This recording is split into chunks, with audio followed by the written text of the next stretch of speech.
دعوته وسن بسنته إلى الدين. سبحان لا علم لنا إلا ما علمتنا إنك أنت العليم الحكيم. رب اشرح لي صدري ويسر لي أمري واحلل عقدة من لساني يفقه قولي. اللهم افتح علينا فتوح العارفين وارزقنا فهم النبيين بحق إيماننا وخاتم الأنبياء والمرسلين. اللهم لا سهل إلا ما جعلته سهلا وأنت تجعل الحزن إن شئت سهلا. اللهم إنا نسألك خير كله عاجله وآجله ما علمنا منه وما لم نعلم ونعوذ بك من شر كله عاجله وآجله ما علمنا منه وما نعلم. صلى الله وسلم وبارك على سيدنا محمد وعلى آله وصحبه وبارك وسلم. الحمد لله رب العالمين. Summa amma ba'd. Yang dimuliakan tuan-tuan haji, puan-puan hajah, sidang hadirin, sidang jemaah yang dimuliakan Allah Subhanahu wa taala sekalian, sama-sama kita panjatkan kesyukuran kehadirat Allah Subhanahu wa taala pada malam yang mulia ini di bulan-bulan haram yang baru sahaja kita menyambut Aidil Adha. Kita lalui hari-hari yang berkat dan mulia. Mudah-mudahan Allah Subhanahu wa taala menerima segala amalan, Allah Subhanahu wa taala menerima segala pengorbanan, Allah Subhanahu wa taala memperkenankan segala niat dan khairat yang kita persembahkan untuk menjadi khairuz zat, menjadi sebaik-baik bekalan sebelum kita berjumpa dengan suatu hari yang disifatkan oleh Allah Subhanahu wa taala, hari yang tidak lagi memberi manfaat kepada harta benda dan anak pinak, melainkan orang-orang yang datang kepada Allah Subhanahu wa taala dengan hati yang sejahtera, orang-orang yang menerima kitab amalannya dengan wajah yang berseri-seri dan senyum. Allah, seseorang hamba yang menerima kitab amalnya dengan tangan kanannya, bukannya wal'iyadzubillah hamba yang menerima kitab amalannya dengan keluh kesah dan masam mukanya, yang menerima kitab amalannya dengan tangan kirinya, maka malanglah bagi sang hamba tersebut. Mudah-mudahan Allah Subhanahu wa taala menjadikan kita di kalangan orang-orang yang sentiasa mendambakan kebaikan, orang-orang yang dilorongkan pada jalan yang benar, as-siratul mustaqim, orang-orang yang sentiasa cintakan ilmu, orang-orang yang sentiasa cintakan dan rindukan rumah Allah Subhanahu wa taala. Mudah-mudahan. Seterusnya tuan-tuan, pada minggu-minggu yang lalu sebelum Aidil Adha yang lalu, kita berhenti pada perbahasan yang terakhirnya berkaitan dengan adab-adab hendak menjadi imam, adab-adab menjadi makmum ataupun adab-adab sembahyang berjamaah pada muka surat 85 dan habis pada muka surat 89. Seterusnya ialah adab-adab hari Jumaat.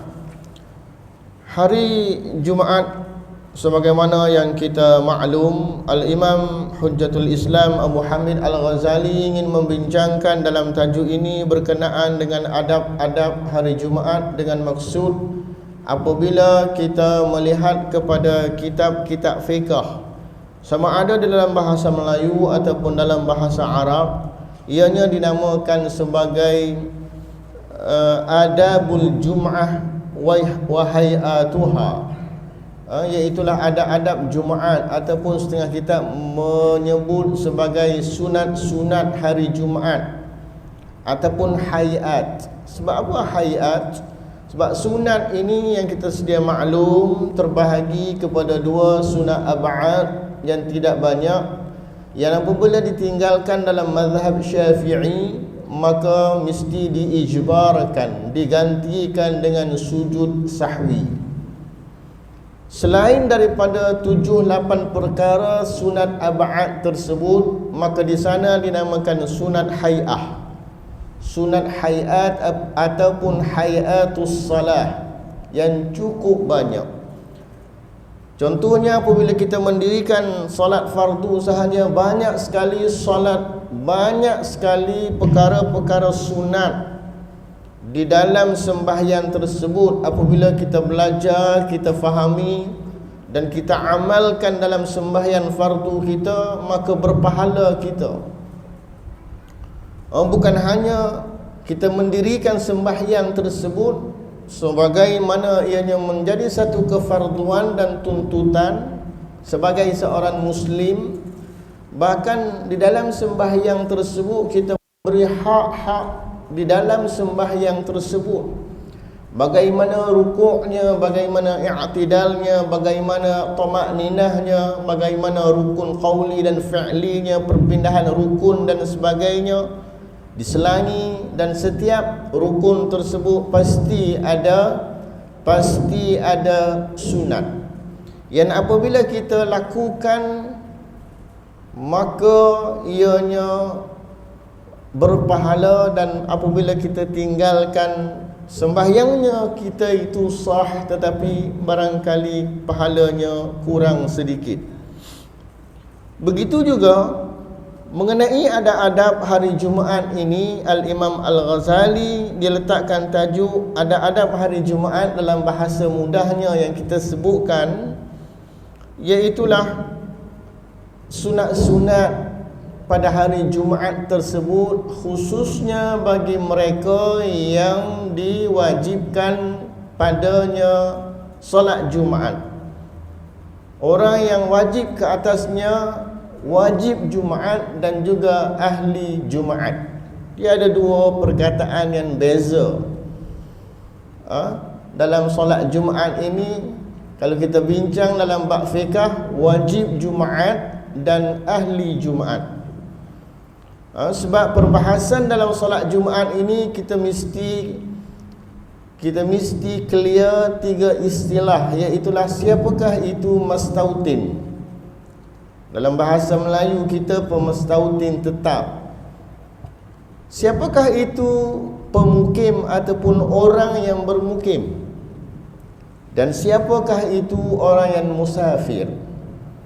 Tiga istilah juga, tiga kategori jenis manusia ini juga dibincangkan dalam masalah salat jamak dan juga qasar. Untuk kita bahaskan selanjutnya hukum-hukum yang berkaitan. Yang menjadi wajib Jumaat dan ahli Jumaat dalam mazhab Syafi'i, pendapat yang mu'tamad, yang masyhurnya 40 ahli Jumaat. Kita tolak PKP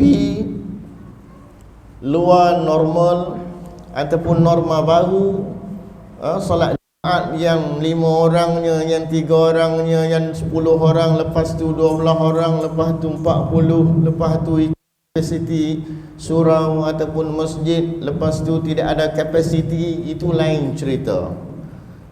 Itu norma baru ketika PKP yang menjadi ijtihad pemerintah, badan agama, jabatan mufti ketika itu berdasarkan ijtihad untuk menjaga kepentingan nyawa rakyat dan juga orang Islam, maka tasarruful iman ala ra'iyati manutum bil maslahah.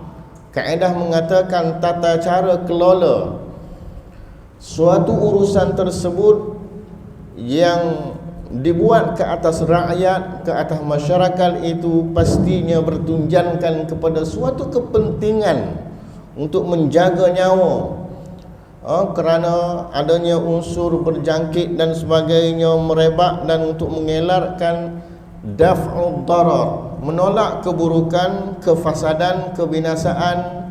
Maka langkah itu dilihat efektif, maka ditutup masjidnya berminggu-minggu, tidak boleh berjumaat dan sebagainya. Itu ketika PKP penularan wabak tersebut. Dianya tidak dibahaskan oleh ulama-ulama terdahulu, tetapi ianya menjadi satu perkara yang baru di era Covid, di era pandemik yang melanda dunia. Maka kita kesemua masyarakat mula membuka mata, kerana selama ini kita hanya memikirkan kewajipan Jumaat itu ke atas orang lelaki, yang cukup syarat wajibnya adanya 2 khutbah, maka dibaca 2 khutbah selepas sembahyang Jumaat itu tidak sah, kerana iktidak kepada mazhab kita berdasarkan Nabi sallallahu alaihi wasallam, adanya 2 khutbah. Di antara 2 khutbah tersebut diselangi dengan duduk yang seketika oleh khatib. Walaupun ada mazhab mengatakan tidak ada khutbah pun sah salat Jumaat. Walaupun Imam Abu Hanifah berfatwa mengatakan khutbah pada hari Jumaat satu pun boleh. Itu mazhab lain. Melainkan kan nak membezakan antara salat sunat al-istisqa, minta hujan, salat sunat gerhana bulan, gerhana matahari, 2 hari raya Idul Fitri dan Idul Adha, yang mana khutbahnya dilakukan sebaik sahaja habis sembahyang. Maka solat Jumaat kita dirikan sebelum didahulukan dengan 2 khutbah. Tetapi apabila PKP berlaku yang menjadi tersentak dan seolah-olah masyarakat terkejut, masjid ditutup, tidak boleh melakukan solat Jumaat. Solat Jumaat dibuka tetapi hanya boleh dihadiri oleh 10 orang, 12 orang sahaja.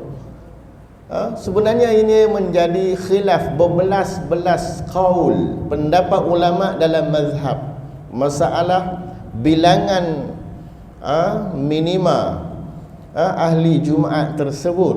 Tetapi mazhab kita Syafi'i berdasarkan hadis-hadis yang warid berpendapat yang mu'tamadnya mesti 40 orang min ahlil qura, min ahlil balad. Itu dibincangkan dalam kitab-kitab fiqah. Adapun pada malam ini kita tengok sedikit, walaupun kita katakan bukannya ia tidak berkait dengan orang perempuan. Ya, orang perempuan apabila dia hadir Jumaat sah solat Jumaatnya, dia balik ke rumah. Dia tidak perlu lagi menunaikan solat zuhur. Tetapi mutaakhir ini sungguh asing dan juga jarang kita melihat orang wanita datang ke masjid pada hari Jumaat untuk menunaikan salat Jumaat, melainkan di masjid-masjid di era 90-an barangkali, 90-an ke bawah, 80-an di kampung-kampung dahulu, peringkat datuk nenek kita dulu barangkali, dia tidak menjadi satu kepelikan orang perempuan datang ke masjid untuk menunaikan solat Jumaat. Adab hari Jumaat, ketahuilah olehmu bahawa hari Jumaat itu adalah hari raya bagi orang Islam, hari yang paling mulia, ya, Sayyidul Ayyam, Yaumul Jum'ah. Setengah ulama mengatakan hari yang paling mulia hari Arafah, hari wukuf di padang Arafah. Hari Jumaat ini jatuh pada tangga yang kedua. Ya. Tengah ulama mengatakan malam yang paling mulia malam Lailatul Qadar. Malam yang paling mulia, malam yang paling mulia dan paling berkat, iaitu hari yang mulia yang telah dikhususkan oleh Allah Subhanahu wa taala kepada umat Nabi Muhammad sallallahu alaihi wasallam. Dan banyak hadis-hadis yang warid dikatakan Adam diciptakan, dikatakan kiamat itu berakhirnya umur dunia ini pada hari Jumaat dan sebagainya. Dikatakan setiap detik dan waktu pada hari Jumaat, bahkan malam Jumaat tersebut, pagi Jumaat tersebut, rahmat Allah Subhanahu wa taala dan pintu istijabah, pintu penerimaan doa dibuka oleh Allah Subhanahu wa taala. Dan pada hari itu ada satu saat waktu yang mustajab doa, yang kita maklum antara 2 khutbah tersebut, yang khatib duduk seketika sekadar membaca qul huwallahu ahad Allahus samad, tidak mengira sama ada Bilal itu membaca secara kuat doanya, ya muwaffiqat ta'in waffiqna li ta'atika ajma'in. Tak kira ataupun kita berdoa secara sendirian-sendirian, itulah di antara waktu yang sangat mustajab doa. Lintaskan apa sahaja di dalam hati tuan-tuan secara sir, secara rahsia. Mudah-mudahan adanya pintu penerimaan doa pada waktu itu. Tiada membetuli akan saat itu oleh seorang yang mukmin dengan doanya kecuali Allah Ta'ala akan memberi apa sahaja yang ia minta. Minta yang baik-baik, dipanjangkan usia, dikurniakan kesihatan yang baik, dikurniakan anak yang saleh, zuriat yang saleh dan sebagainya, diberikan kemuliaan hidup, diberikan kemuliaan penakhiran hidup dalam husnul khatimah. Doa yang mudah-mudah. Diberikan harta yang banyak dan digunakan untuk jalan kebaikan, boleh. Allahumma ati, Allahumma bangun saja malam, bangun saja pagi. Kata Nabi SAW, maka berpagi-pagian dua orang hamba tersebut, maka ada dua malaikat yang akan mendoakan sang hamba tersebut. Berdoa apa dia? Allahumma a'ti munfiqan khalafa.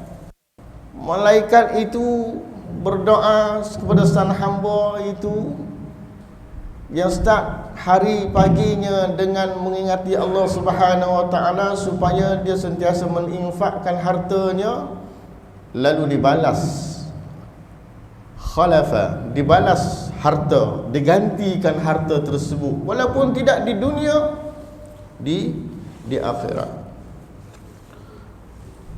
Satu lagi, malaikat akan berdoa Allahumma a'ti mumsikan talafa. Orang yang bakhil, orang yang kedekut, biarlah dia pegang harta dia tersebut tanpa dia sedari, talaf, harta dia akan pergi berlalu binasa begitu sahaja tanpa disendarinya. Kemudian, maka bersiaplah engkau menghadapi hari Jumaat itu mulai dari petang Khamis lagi. Petang Khamis lagi. Petang Khamis malam Jumaat, lazim masjid kita baca Yasin, ataupun kita tukar pattern. Walaupun setengah ulama memang tidak ada hadis, tidak ada hadis yang kuat baca Yasin pada malam Jumaat. Setengah tempat ia baca Yasin pada malam Selasa untuk menghilangkan keraguan dan menolak bahawa Yasin malam Jumaat. Madrasah di Kelantan dahulu, almarhum Tuan Guru Haji Hashim, mudir Madrasah Ad-Diniyah Al-Bakriyah, Pondok Pasir Tumbuh, dia baca Yasin malam Jumaat. Dia tak baca Yasin malam Jumaat, dia baca malam Selasa. Jadi malam Jumaat ini dia mengajar kitab macam biasa. Tetapi hadis yang kuatnya ialah adanya bacaan pada malam itu dan siangnya, khususnya surah Al-Kahfi.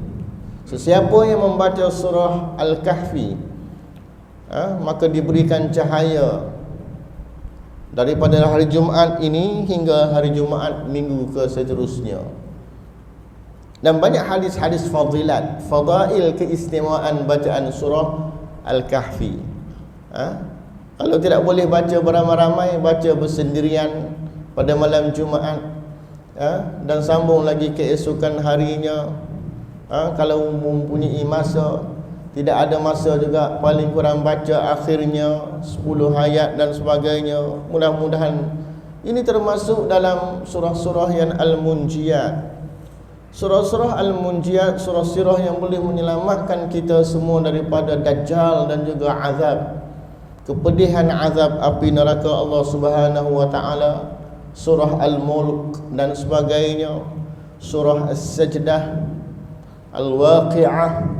Disebutkan dalam hadis, sesiapa yang membaca surah Al-Waqi'ah lam tusibhul faqah, tidak akan disentuh, tidak akan kena apa-apa ke dana.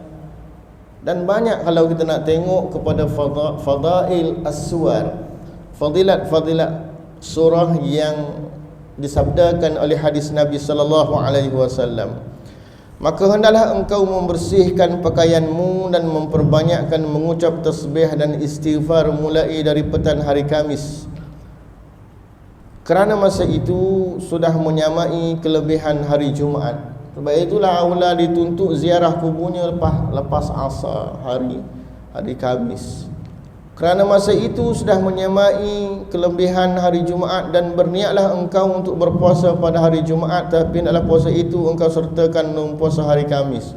Tak boleh nak ifradkan, nak ganjilkan hari Jumaat berpuasa, melainkan dengan Sabtu ataupun Khamis dengan Jumaat itu boleh. Atau puasa hari Sabtu kerana ada larangan bagi mengkhususkan berpuasa pada hari Jumaat sahaja. Yang hari Sabtu sahaja pun tidak boleh. Nak menyumai ahli kitab Nasrani. Apabila engkau berada di pagi Jumaat, hendaklah engkau mandi, kerana mandi di hari Jumaat adalah satu kepastian hukumnya sunat muakkadah atas setiap orang yang balik, orang yang diwajibkan sembahyang Jumaat. Bermula daripada ba'da tulu'il fajri, selepas terbit matahari, dia mandi nak pergi sembahyang subuh. Dia niat nak mandi sunat nawaitu, dia saja aku mandi sunat hari Jumaat kerana Allah Ta'ala. Belum lagi subuh 5.53 lebih kurang kan, 5.30, tidak terhasil, kerana fiqh menyebut ba'da tulu'is syamsi, ba'da tulu'il fajar, selepas terbit fajar, pukul 8 contohnya, pukul 7.30 boleh. Itu waktu starting untuk mandi hari Jumaat. Tapi aulanya kata ulama indar rawah, ketika bersiap siaga hampir nak pergi Jumaat itu. Maka orang yang tidak pergi Jumaat kerana uzur syar'i, dia tidak disunatkan untuk mandi Jumaat. Orang perempuan meskipun tidak tuntut, hadis Nabi menyebut al-jum'atu haqqun muslimun, haqqun wajibun ala kulli muslimin. Jumaat itu wajib ke atas setiap orang Islam kecuali 4 golongan. Illa imra'atun, melainkan wanita, melainkan abdun, hamba, melainkan abdun mamlukun, hamba yang dimiliki, melainkan musafir, orang yang musafir, dan melainkan sabiyun, budak. Tapi apabila 4 golongan ini, walaupun tidak dituntut berdasarkan hadis Nabi diwajibkan Jumaat ke atas mereka, tetapi mereka nak pergi, apabila mereka nak hadir solat Jumaat, mereka ini mandi, maka mereka ini dapat pahala kerana mandi sunat pada hari Jumaat tersebut. Sangat dituntut. Melainkan orang yang bekerja, maka dia sukar sedikitlah, dan kebanyakan memang tak mandi, kecuali sebab dia keluar dari pejabat.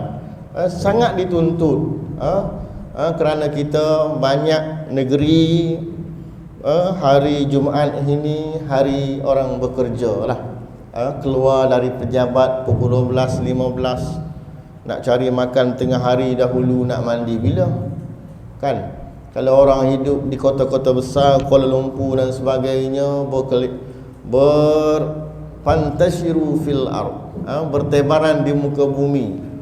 Kalau masjid-masjid di belahan Kuala Lumpur sana, masjid-masjid grade A, masjid wilayah di Jalan Duta, masjid Bandar Seri Damansara, masjid Besi, masjid Putra, barangkali banyaknya food truck kan, ada jual biryani, ada jual burger, ada jual nasi ambeng dan sebagainya, ada jual air cincau dan sebagainya. 12 suku boleh dia makan dahulu, kemudian dia ambil wuduk, dia naik masjid, lepas masjid turun, dia terus masuk office. Ada orang yang lewat, dia terpaksa masuk masjid dahulu, lepas masjid lepas habis sembahyang, kehidupan orang kota, orang-orang yang berkerjaya di kota-kota besar kebanyakan begitu. Lepas habis solat dia pun turun makan, baru masuk pejabat. Bila masa nak mandi maka dia telah tertinggal kerana keadaan tidak memaksa. Melainkan Jumaat itu hari cuti beberapa negeri, ia menjadi satu peluang yang baik. Di samping mandi sunat ini ialah litabarrud, untuk menyejukkan badan. Satu kepastian hukumnya sunat muakkadah atas orang yang baligh, orang yang diwajibkan sembahyang Jumaat. Dan bersungguh-sungguh engkau di dalam menyucikan badanmu dengan mencukur bulu ari-ari, misalnya halqul anah. Ini disebut sebagai di antara sunanul fitrah dalam hadis Nabi SAW. Dan mengandam, trim misainya, janggutnya, dan memotong kuku, taklimul azafir, memotong kuku, memendekkan kuku tangan, jari, kakinya dengan sunnah yang diajarkan oleh Nabi SAW, menggunakan kayu sugi, kayu miswak, dan segala cara-cara bersuci, ya. Dan itu di antara sunnah dan sunnah fitrah kepada anak Adam. Kemudian ambillah perhiasanmu dengan pakaian yang putih. Ya, sebab itulah hadis Nabi menyebut idza jaa ahadukum al-jum'ata falyaghtasil. Apabila kamu nak pergi Jumaat, kata Nabi, hendaklah kamu mandi hari Jumaat. Mandi hari Jumaat, tiba-tiba tengah hari berjunub, contoh. Lalu dia mandi yang kedua tersebut, mandi janabah. Kalau dia tak niat sekalipun mandi Jumaat ketika itu, sudah terhasil, tidak membatalkan mandi Jumaat, mandi sunat hari Jumaat yang dia mandi pukul 8 itu. Kalau dua-dua dah berjunub, kemudian nak mandi janabah, macam mana nak niatnya? Niat dua-dua insya-Allah terhasil, mandi sunat Jumaat dan juga mandi sunat, mandi janabah tersebut. Begitu. Dan banyak hadis-hadis sebenarnya kalau kita tengok dalam kitab fiqh yang disebut oleh Nabi SAW dengan galakan supaya sangat dituntut, meskipun dia tidak wajib. Sebab itu ayat kitab menyebut dalam fiqh, wa ghaslul jum'ati laisa biwajibin, mandi hari Jumaat ini tidak wajib. Kalau orang yang nak semayang itu tak mandi sunat hari Jumaat, jaza, harus. Sehingga kita contohkan umpama mereka yang berkerjaya di kota-kota yang tidak balik rumah pada hari Jumaat. Ada orang bekerja tapi dia balik rumah. Waktu Jumaat, prayer time itu dia rumah dia dekat dengan pejabat, dia boleh balik ke rumah, tidak menjadi masalah. Ada rumah jauh dia tidak mampu. Sebab itulah Nabi SAW bersabda dalam satu hadis yang lain, man tawadda'a yaumal jum'ati fabiha wa ni'mat. Siapa yang berwuduk pada hari Jumaat itu, berwuduk dengan maksud nak pergi sembahyang Jumaat itu, Nabi puji, fabiha wa ni'mat. Fabiha wa ni'mat maknanya apa? Fabiha, fabis sunnah, itu pun sudah termasuk dalam caban sunnah. Wa man igtasala fal ghuslu afdal, kata Nabi, siapa yang mandi maka mandi tersebut lebih baik. Ya.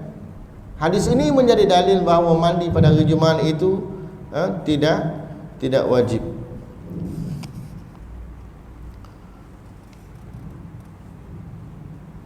Berkenaan dengan mandi ini disebutkan oleh hadis-hadis Nabi SAW, tidak sebut dalam ditafsirkan ulama berdasarkan hadis-hadis Nabi SAW. Kerana perintah kewajipan fardu ain salat Jumaat bagi orang lelaki berdasarkan ayat surah Al-Jumu'at itu sahaja. Ya ayyuhalladzina amanu idza nudiya lis-salah min yaumil jum'ah fas'au ila dzikrillah. Wahai orang yang beriman, apabila diserukan kepada kamu al-nida, seruan untuk menunaikan sembahyang Jumaat, fas'au ila dzikrillah, maka bersegeralah kamu untuk mengingati Allah, yakni mendirikan salat Jumaat. Itu sahaja. Adanya larangan, adanya suruhan, adanya larangan. Fas'au ila dzikrillahi wa dzarul bai', tinggalkan jual beli. Ada suruhan, Allah suruh bersegera. Ada larangan, tinggalkan jual beli. Yang sedang meniaga, yang sedang berada di kedai, tutup. Sebab itu peniaga kita tulis rehat solat Jumaat. Kalau isteri dia ada jaga anak dia, ada bekerja dia, tidak menjadi masalah. Jual. Food truck, azan yang kedua yang menjadi katanya ulama'nya haram. Azan yang kedua. Pada zaman Nabi satu azan sahaja. Solat Jumaat ini satu azan sahaja. Kemudian satu azan sahaja masuk waktu. Nabi datang, bagi salam, duduk. Seketika itu barulah azan. Itu sahaja. Sunat khatibnya masuk lewat, naik atas mimbar, bagi salam, duduk, azan. Satu sahaja. Tapi pada zaman Sayyidina Uthman ibn Affan, masyarakat Nabi telah wafat. Masyarakat telah cosmopolitan. Wilayah-wilayah penduduk padat, maka diadakan azan itu 2 kali. Sehingga ulama membincangkan realiti pada hari ini, bagaimana tafsiran ayat wazarul bai', tinggalkan jual beli. Siapa yang berdosa, penjual ataupun pembeli pada hari Jumaat, dua-dua berdosa apabila kata ulama berjual beli selepas azan tersebut, azan yang kedua, dan juga apatah lagi khatib sedang membaca khutbah di atas mimbar. Walaupun kita nak berniaga food truck, nak jual air dan sebagainya, tapi mazhab Syafi'i mengatakan siapa buat juga sah jual beli tersebut. Air dah beli mineral, haus sangat, imam sedang khutbah, dia minum, sah jual beli tersebut. Kerana jual beli itu pendapat yang masyhur dalam mazhab Syafi'i, sah jual beli. Kerana ada mazhab mengatakan sudahlah haram, tidak sah jual beli tersebut. Mazhab Hanafi, tak silap saya. Tapi kita yang pegang sah jual beli tersebut. Haram itu kerana perbuatan tersebut, berjual beli, berinteraksi harta, muamalah harta ketika azan. Selebaik sahaja habis azan dan imam ataupun khatib telah membacakan khutbah. Wazarul bai', tinggalkan jual beli. Habis sembahyang, fa idza qudiyatus salatu fantashiru fil ardi yabtaghu min fadlillah. Habis sembahyang, fantashiru fil ard, maka bertebarahlah oleh kamu, kata Allah Subhanahu wa taala, fil ardi. Itu saya katakan, nak pergi orang yang tak makan lagi, dia nak pergi makan. Orang yang nak pergi hospital, dia pergi hospital. Orang yang nak meeting lepas tu pergi masuk meeting. Asalkan solat Jumaat ini syiar mingguan, tuan-tuan. Ya, perhimpunan setiap minggu, perhimpunan kecil orang Islam setiap minggu, tuan-tuan, solat Jumaat. Perhimpunan umat Islam yang paling besar ialah hari Arafah, hari wukuf, seminggu 2 minggu yang lalu di padang Arafah di kota Mekah. Seluruh manusia, pelosok dunia, pelosok bumi, atas asas akidah yang satu, menuju ke Baitillahil Haram, meninggalkan pangkat gelaran, membuang segala gelaran dan juga darjat masing-masing untuk sama-sama bertafakur, berdoa, memuja kebesaran Allah Subhanahu wa ta'ala, merasa kerdilnya hamba di padang Arafah tersebut. yang kita disunatkan sangat dituntut bagi mereka yang tidak pergi haji, berpuasa sunat pada hari Arafah yang lalu. Apabila kamu selesai sembahyang Jumaat, fantashiru fil ardi yabtaghuna min fadlillah, carilah apa saja kelebihan Allah Subhanahu wa taala. Itu sahaja. Ya. Tapi statistik yang dikeluarkan kita tengok cukup menyedihkan lagi. Orang-orang Islam kita kesedaran ya untuk hadir ke solat Jumaat, walaupun banyak sekali masjid ya, beberapa langkah kiri kanan solat Jumaat ya. Satu, kita katakan kesedaran, mesti sentiasa ada kesedaran. Hidup jiwa kita ini dengan kita mentaati perintah Allah Subhanahu wa taala. Kan orang lelaki khususnya fardu ain. Fardu ain ini tak kata, setengah ulama mengatakan hampir sama dengan wajib. Tapi solat jemaah dia tak kata wajib, hukumnya fardu ain. Sebab lawannya fardu kifayah. Fardu kifayah seorang dua, seorang sembahyang jenazah, orang lain tengok semua, tidak masalah. Iza qamal ba'du saqata at-talabu 'anil baqin. Tapi apabila fardu ain tak boleh. Tak apa 12 orang sembahyang, tak apa ramai dah sembahyang 40 orang, kita duduk makan di kedai di canai, tak boleh. Sebab dia fardu ain yang tidak boleh dibayar, diganti. Haji boleh badal lagi, umrah boleh badal lagi, wajiblah yang wajib. Kerana apa? Tak lepas saringan, ketat tahu ni. Cimani, dialisis, memang tak boleh pergi. Tak. Duit ada, kemampuan material ada, tapi kesaringan kesihatan umur 59 ke bawah kan, ketetapan yang dibuat oleh Arab Saudi. Dah, duit ada tapi tak lepas, dialisis, susah. Badal haji tersebut boleh lagi badal 2-3 ribu upah haji lah kita katakan. Tapi sembahyang Jumaat aku bayar kat engkau RM20 nak ke tak? Tak boleh. Fardu ain. Fardu ain. Solat itu tak dengar khutbah tak apa lagi, tapi aulanya datang awal ke masjid ni kita nak bincangkan ya. Jangan setiap minggu imam las aqul qawli hadha nak habis dah setiap minggu. Hujung khutbah yang kedua, Allahumma ighfir lil muslimina wal muslimat. Baru sampai. Cari parking dahulu, wudu tak ambil lagi. Datang awal sedaya yang mungkin. Memang tidak dinafikan kadang-kadang ada masalah itu, masalah ini, tapi sedaya yang mungkin. Sah lagi solat Jumaat itu penting. Walaupun di hujung tangga, walaupun di atas jalan kita sembahyangnya, Masya Allah ya. Orang Arab di tepi masjid dahulu, saya tinggal di kampung di Tonta, yang jauh dari Keherah. Di Tonta ini ada bandarnya, tapi saya tinggal ini di kampung lagi ya, dengan rumah-rumah flatnya yang kita katakan biasa-biasa sahaja, masyarakat bukan pedalaman ya. Di masjid, di tepi masjid itu ada kedai runcit.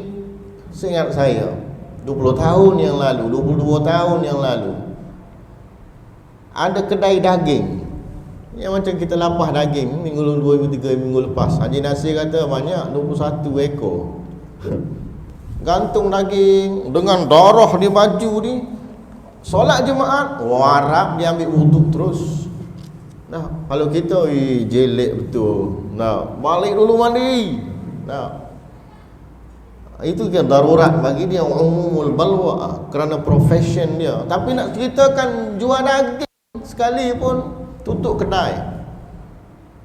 Bersegera pada hari Jumaat dengan budak-budaknya pelbagai ragam, Masya Allah. Orang perempuan ramai sekali, orang Arab wanita sembahyang Jumaat tingkat atas. Dia masjid dia kebanyakan 2 tingkat lah. Kadang-kadang rumah kedai itu saja yang dinerawit. Contohnya tangga belah sana, muslimin belah sini. Jadi kita tak nampak pun orang wanita datang. Bukan dia masuk sama dengan kita, masuk sama kita, dia masuk belah sana, naik tangga terus. Ramai wanita, tidak menjadi satu kepelikan. Tapi kita kalau minggu ni contohnya orang perempuan 2 orang masuk nak sembahyang Jumaat, pelik ni. Oh, rumah siapa dia ni Jadi menimbulkan satu kepelikan, padahal tidak menjadi masalah. Surau kita proper, sangat baik infrastruktur, ada hadangan tirai dan sebagainya. Contoh kan, sebab dia menjadi adat mutaakhir ini, jarang kelihatan orang wanita datang mengerjakan salat Jumaat. Kemudian ambillah perhiasan dengan pakaian yang putih. Ini juga hadis Nabi SAW yang sangat dituntut. Seboleh-bolehnya kita katakan berpakaian putih. Kata Nabi SAW, afdal pakaian itu putih. Begitu juga kafankan jenazah di antara kamu dengan pakaian yang putih. Ada hadis Nabi SAW juga dalam masalah pakaian putih pada hari Jumaat ini. Sunat yang sangat untuk nak pakai merah, biru, kuning. Nabi sebut al-bathusi ath-thiyabal bayda. Pakailah oleh kamu pakaian yang putih. Fa innaha atharu wa atyab. Kerana dia lebih lebih bersih, lebih atyab, lebih baik. Hadis yang lain diriwayatkan Ibn Abbas, Nabi SAW bersabda, albisu min thiyabikum al-bayad. Pakai di kalangan kamu ini, daripada pakaian kamu ini, al-bayad, putih. Fa innaha min khairi thiyabikum, di antara pakaian yang terbaik bagi kamu. Wa kaffinu fiha mautakan, dan kafankan mayat di kalangan kamu dengan pakaian putih tersebut. Apatah lagi imam mesti at-tazayyun, dituntut imam itu at-tazayyun, maknanya berhias, berhias dengan maknanya pakaian proper lah sebagai seorang khatib pada hari Jumaat itu. Sebab itu di Malaysia ini menjadi trend. Masjid-masjid besar, masjid-masjid kerajaan dipakai imamnya, bilalnya, pegawai masjid lah, kita katakan pegawai syarak, imamnya hari Jumaat ini malah menjadi satu pakaian rasmi warna hitam, kan, jubah warna hitam tu, kepiahnya merah seumpama itu. Sudah menjadi satu tradisi lah, satu kod etika barangkali pada hari Jumaat, khususnya masjid-masjid kerajaan daerah, seolah-olah masjid negara khususnya yang kita tengok dalam TV itu. Setelah itu bersegeralah. Dan pakaian minyak wangi at-tatayub, sebaik-baik minyak wangi yang engkau miliki. Minyak wangi atar lah. Banyak sekarang begini yang murah, ada di Maidin RM2.5 pun ada tuan-tuan. Baunya yang lain kan. RM10 pun ada, RM20 sehingga yang mahal pun ada, RM100 pun ada saya rasa. Saya tak ada. Saya RM10, RM20 tu ada lah. Dan hari ni banyak tertinggal minyak atar di masjid kita, di surau kita banyak minyak wangi yang bentuk spray dan sebagainya. Masya Allah. Kalau dulu susah, tunggu orang balik Mekah, made in India, yang botol halus tu, nak buka susah tu. Itu tahun 90-an, minyak atar itu saja. Baunya Masya Allah, macam Bengali, sebab datang dari sana. Tapi hari ni banyak dengan kasturi, kijangnya, Masya Allah, harum. Duduk sini orang sana boleh bau lagi. Itu sunat. Segera engkau pergi ke masjid at-tabkir, bersegera pergi jalan lain, balik jalan lain. At-tabkir ini hadis Nabi SAW. Lepas ni berjalan secara perlahan dan dengan penuh ketenangan. Nabi SAW bersabda, Bagi awal ini di antaranya hadis yang disebut ialah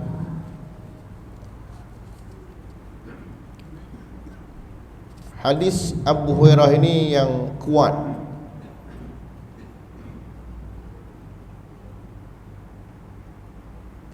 Tetapi imam dia nak baca khutbah, dia tak sunat sembahyang tahiyatul masjid. Imam ini dia sunat pergi lambat. Imam khatib dia masuk satu saf, orang dah penuh, Assalamualaikum, itu sunat bagi imam, dia bagi salam. Orang lain mari lewat nak pergi depan, haram dia langkah riqab. Ada hadis menyebut duk langkah bahu orang. Sebab apa? Dia datang lambat tapi nak maju ke depan. Ada hadis melarang. Kita nak duduk sarafan, kita kena mari awal. Itu adab yang sebenarnya pada hari Jumaat. Tapi imam ustaz mari lewat, dia sunat imam. Dia akhir sekali, dia maju ke depan. Tapi masjid pada hari ni yang besar-besar, dia ada bilik imam kan. Dia parking di belakang mihrab ni, ada pintu khas. Dia masuk terus masuk dalam bilik ni, dia keluar. Dia keluar dari sana, dia semayang sini. Kalau imam itu masuk dari belakang, tidak menjadi masalah. Dia langkah bahu kerana dia sunat datang lewat. Jadi tuan-tuan, kita sambung lagi. InsyaAllah pada minggu hadapan kita memberi laluan kepada azan sekali-sekala, supaya tidaklah Selasa malam Rabu ini tidak selalu tidak azan. Jadi insyaAllah mudah-mudahan itulah di antara sebahagian adab yang selari dengan hadis-hadis Nabi SAW yang disebut seterusnya pada minggu-minggu hadapan. Banyak lagi sebenarnya ada adab, kita akan bicarakan lagi, khususnya orang lelaki yang diwajib padanya solat Jumaat. Tinggal sahaja bagi kita untuk kita amalkan ataupun tidak. Kadang-kadang jarang kita pakai baju putih dah. Hari lain banyak baju biru, baju merah, baju kuning, baju hijau, baju hitam. Hari Jumaat kita cuba istiqamahkan baju putih. Baju putih lah. Bukan baju singlet putih tuan-tuan. Itu baju putih juga. Baju Melayu, baju kemeja putih dan sebagainya. Cuba istiqamah yang tu saja, sebolehnya. Yang mudah kerana dia sangat dituntut berdasarkan hadis Nabi sallallahu alaihi wasallam. Kemudian datang awal, selalu lewat, dia datang awal sedikit. Adanya baca Quran, jangan mengganggu orang lain. Adanya nawaitul i'tikaf dia, ada solat sunatnya, adanya baca Qurannya, banyak. Saat beriktikaf, berdoa, walaupun benda ni biasa, tapi bagaimana kita nak supaya dia tertib, dapat kita amalkan sedaya yang mungkin, dengan selagi kekuatan Allah berikan kepada kita, mudah-mudahan. Wassalamualaikum warahmatullahi taala wabarakatuh. Bismillahirrahmanirrahim. Alhamdulillahirabbil alamin, wassalatu wassalamu ala asyrafil anbiya'i wa ala alihi wa sahbihi ajma'in. Allahumma faqihna fid-din wa 'allimna at-ta'wil wa hdina ila siratikal mustaqim.